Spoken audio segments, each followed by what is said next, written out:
right, here we go. For the second speaker, we've got Jeff Lindstrom.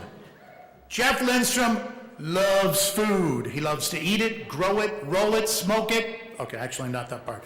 But harness its potential for community building and social change. Jeff is spearheading an initiative that will create Lincoln's first food forest. But don't miss the forest for the trees tonight as he asks the question, is food the X factor?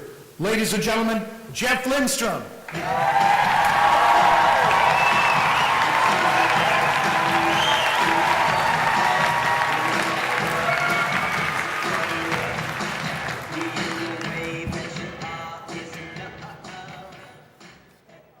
As a society, we're always looking for the X factor, that one thing that makes us skinny, happy, or successful.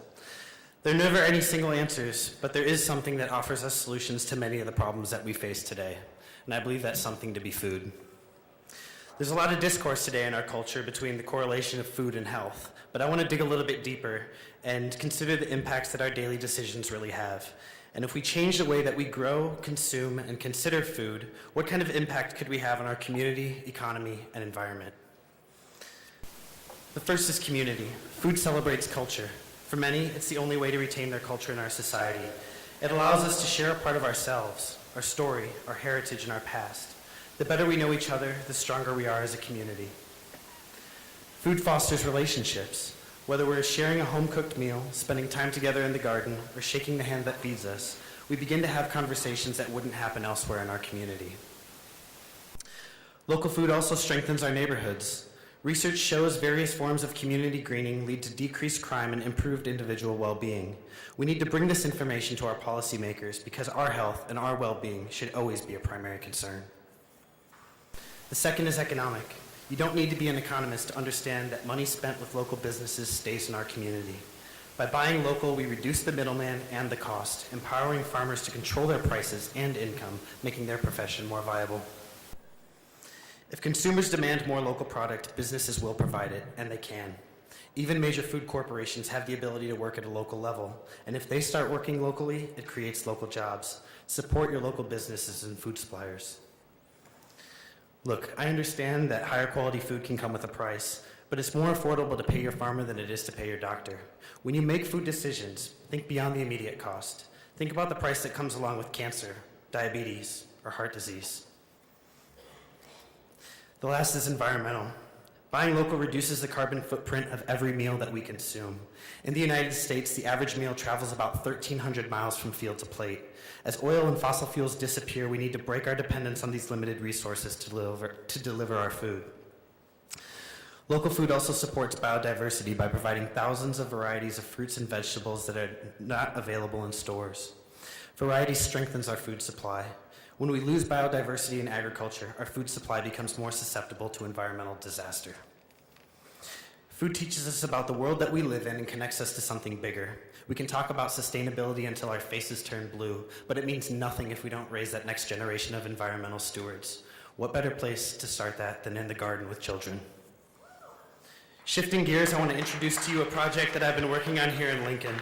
The Southern Heights Food Forest at 40th and Old Cheney is a project that was launched a year and a half ago with the help of the wonderful and late Amy Rosebert. As a collaborative effort between two secular nonprofits and a faith-based nonprofit organization, we came together by focusing on what we did have in common, and that was a commitment to serve the community. We're working on developing Nebraska's first food forest, a self-sustaining natural space that provides free and healthy food to everybody. This will be the first space in the world to explore the relationship between community gardens, urban agriculture, a research-based outdoor classroom, and a food forest right here in Lincoln. The idea is that we're bringing people together around food and challenging the way that we think about public green space, building relationships through the growing, sharing, and harvesting of food.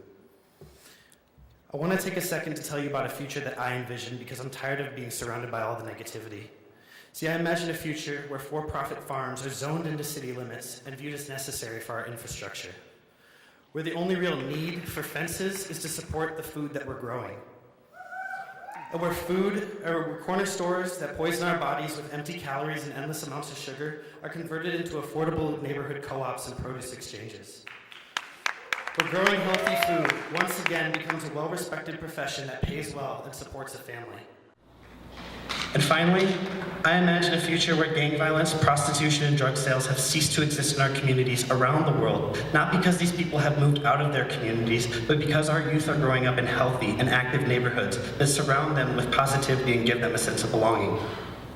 See, I believe that food is the X factor because it's a need that all of us in this room share, and the food decisions that we make every single day empower us with the ability to influence the future that we're creating together.